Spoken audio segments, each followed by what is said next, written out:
ഇന്ന്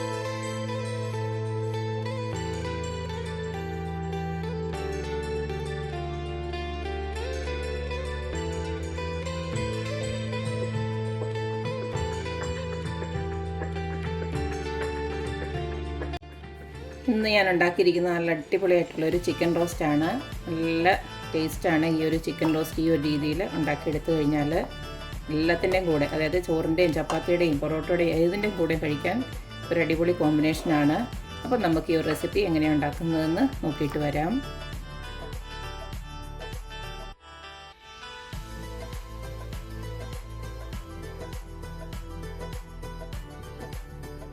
നമ്മുടെ special chicken roast ഉണ്ടാക്കാനായിട്ട് ഞാനിവിടെ ഒരു 1.25 കിലോളം ചിക്കൻ ഇവിടെ കഴുകി റെഡിയാക്കി വെച്ചിട്ടുണ്ട്. ചെറിയ ചെറിയ കഷ്ണങ്ങളാക്കിയാണ് ഞാൻ എടുത്ത് വെച്ചിരിക്കുന്നത്.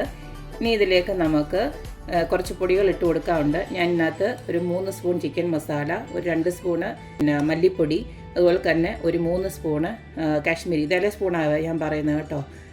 പിന്നെ 3 സ്പൂണ് കാശ്മീരി ചില്ലി പൗഡർ, ഒരു 1/2 സ്പൂണ് മഞ്ഞൾപ്പൊടി, ഇതെല്ലാം കൂടെ ഒന്ന് മിക്സ് ചെയ്ത് വെച്ചിരിക്കുകയാണ്. ഇത് നമുക്കിതിനകത്തൊട്ടൊന്ന് ഇട്ട് കൊടുക്കാം.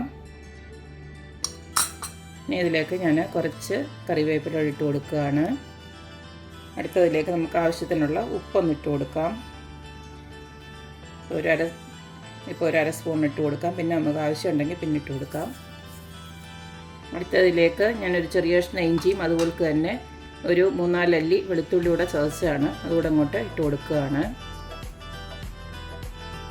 ഇതിലേക്ക് ഒരു നാരങ്ങയുടെ നീരൂടെ ഒഴിച്ചു കൊടുക്കുകയാണ്. ഇതെല്ലാം കൂടെ നമുക്ക് നന്നായിട്ടൊന്ന് മിക്സ് ചെയ്ത് ഒരു 1/2 മണിക്കൂറെങ്കിലും ഒന്ന് മാരിനേഷനായിട്ട് വെക്കണം.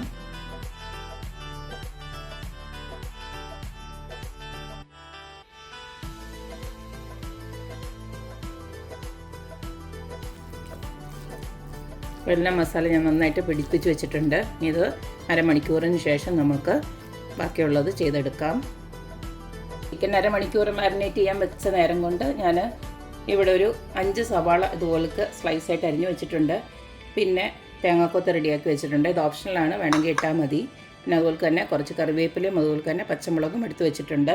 ഇനി നമുക്ക് ആദ്യമേ ഈ സവാള ഒന്ന് വറുത്ത് കോരണം. ഉള്ളി വറുത്തെടുക്കാനായിട്ട് ഞാൻ കുറച്ച് സൺഫ്ലവർ ഓയിൽ ഒഴിച്ചു കൊടുത്തിട്ടുണ്ട്. നിങ്ങൾക്ക് വേണമെന്ന് വെച്ച് കഴിഞ്ഞാൽ പിന്നെ വെളിച്ചെണ്ണ വേണമെങ്കിലും ഒഴിച്ചു കൊടുക്കാം. ഇനി നമുക്ക് ഉള്ളി ഒന്ന് വറുത്തെടുക്കാം.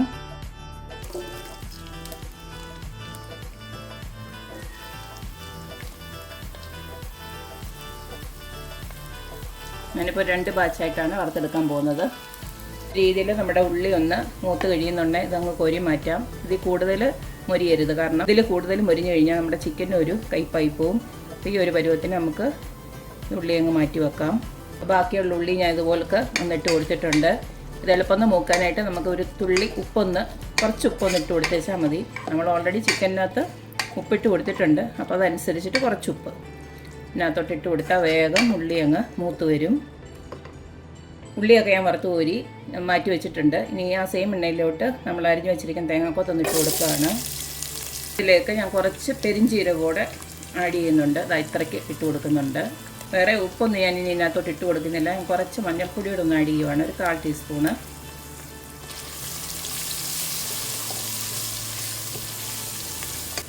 ഇനി ഇതിലേക്ക് കറിവേപ്പിലയും പച്ചമുളകും കൂടെ ഇട്ട് കൊടുക്കുകയാണ്.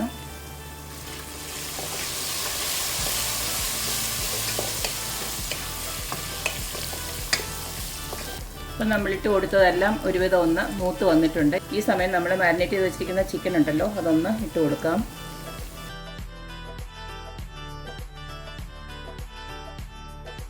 ഇനി ഇതിലേക്ക് നമ്മൾ വറുത്ത് വെച്ചിരിക്കുന്ന ആ ഉള്ളിയോടെ അങ്ങോട്ട് ചേർത്തിട്ട് നന്നായിട്ടൊന്ന് ഇളക്കി കൊടുക്കാം.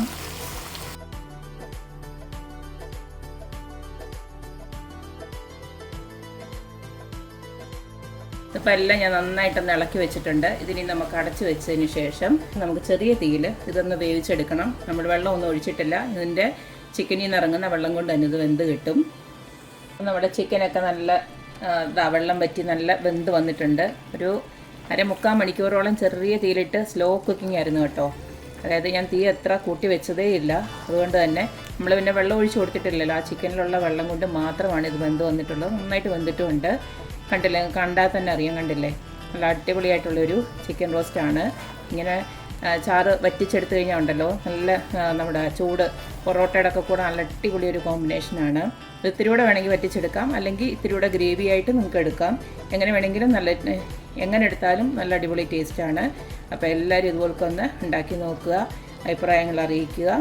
അപ്പോൾ എപ്പോഴും പറയുന്ന പോലെ തന്നെ എൻ്റെ റെസിപ്പീസ് ഇഷ്ടമുള്ള എല്ലാവരും please like, share and subscribe. അപ്പോൾ ഇനി ഒരു അടിപൊളി വീഡിയോ ആയിട്ട് വരുന്നവരേക്കും ബൈ.